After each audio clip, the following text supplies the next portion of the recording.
Hello বন্ধুরা, কেমন আছো তোমরা সবাই? আশা করছি সবাই অনেক ভালো আছো। আমি অনেক ভালো আছি। তাই তোমাদের জন্য আজ নতুন একটা রেসিপি নিয়ে এসেছি। কয়েকদিন শরীর খারাপ ছিল বলে ঠিকঠাক ভিডিও আপলোড করতে পারিনি, তো এখন আমি সুস্থ হয়ে গেছি। তাই এখন তোমাদেরকে প্রত্যেকদিন নতুন নতুন ভিডিও উপহার দেবো। তো দেখো, এখানে নিয়ে এসেছি আমাদের বাড়ির গাছের কুমড়ো ফুলগুলো অনেক সকালের তোলা, তাই একটু শুকিয়ে গেছে। তো এখনও খাওয়া যাবে, কোনো অসুবিধা নেই। আজ কুমড়ো ফুল দিয়ে মুসুরির ডাল রান্না করে দেখাবো। এই রেসিপিটা কিন্তু তৈরি করা খুবই সহজ আর খেতে অসাধারণ লাগে আর খুবই অল্প সময়ে হয়ে যায়। তো চলো রেসিপিটা শুরু করা যাক। দেখো, এখানে আমি নিজেদের জমির মুসুর ডাল নিয়ে এসেছি, একদম খাঁটি মুসুর ডাল, দেশি মুসুর ডাল এইগুলো। এই মুসুর ডালগুলো আমি এখন উষ্ণ গরম জলে ধুয়ে নেব। দেখো, জলটা গরম হয়ে গেছে, মুসুর ডালগুলো দিয়ে দিচ্ছি। গরম জলে ডাল দিলে কিন্তু তাড়াতাড়ি ডালটা গলে যায়, তাই আমি সবসময় চেষ্টা করি উষ্ণ গরম জলে ডাল ধোবার। 2-3 বার ভালো করে ধুয়ে নিয়েছি। ডালটা সেদ্ধ করার জন্য সামান্য জল দিয়ে দিচ্ছি।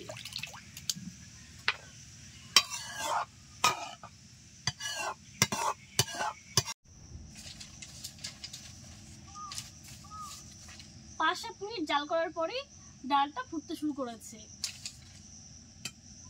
আর ওপরে সাদা সাদা ফেনা উঠেছে, এগুলো ফেলে দেব।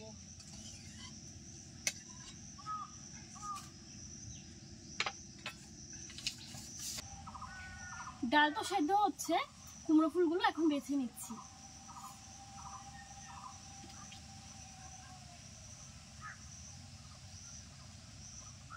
কুমড়ো ফুলের ভেতরে অনেক পোকা পিঁপড়ে থাকতে পারে, তো তোমরা একটু ভালো করে বেছে নেবে, একটু দেখে নেবে।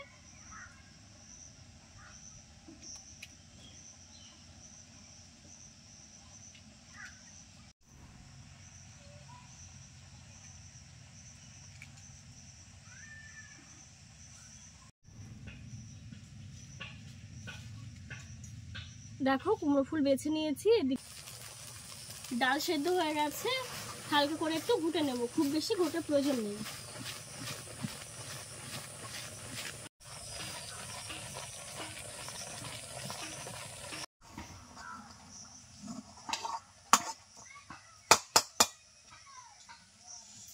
ডালটা ঘুটে নিয়েছি, পরিমাণ মতো জল দিয়ে দেব।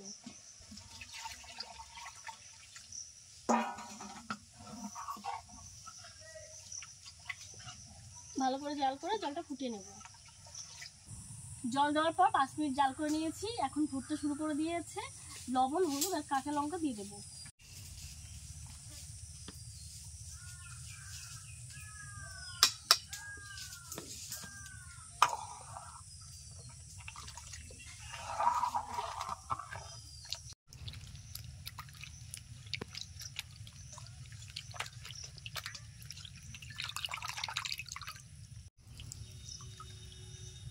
ধুয়ে রাখা কুমড়ো ফুলগুলো ডালের উপরে দিয়ে দিলাম।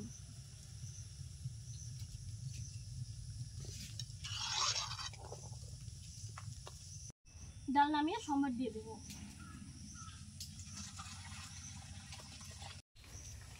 কড়াই পরিষ্কার করে বসিয়ে দিয়েছি, সরিষার তেল দিয়ে দেবো।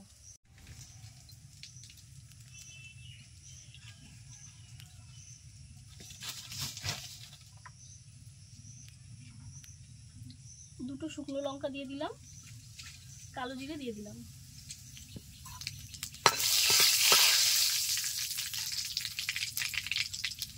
দিয়ে দিচ্ছি পেঁয়াজ ও রসুন।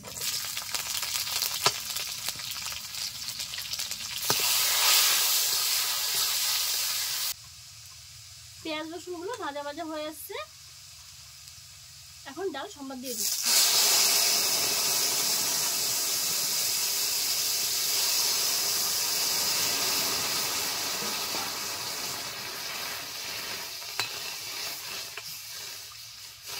সম্বার দেওয়ার পর 3-4 মিনিট জাল করে নিয়েছি। ডাল রান্নাটা হয়ে গেছে।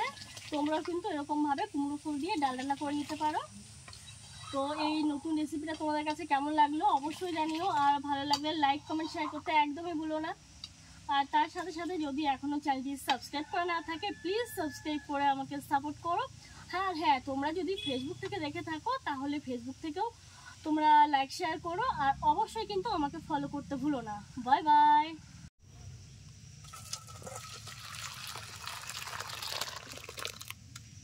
গরম গরম ভাতের সঙ্গে অসাধারণ খেতে হবে।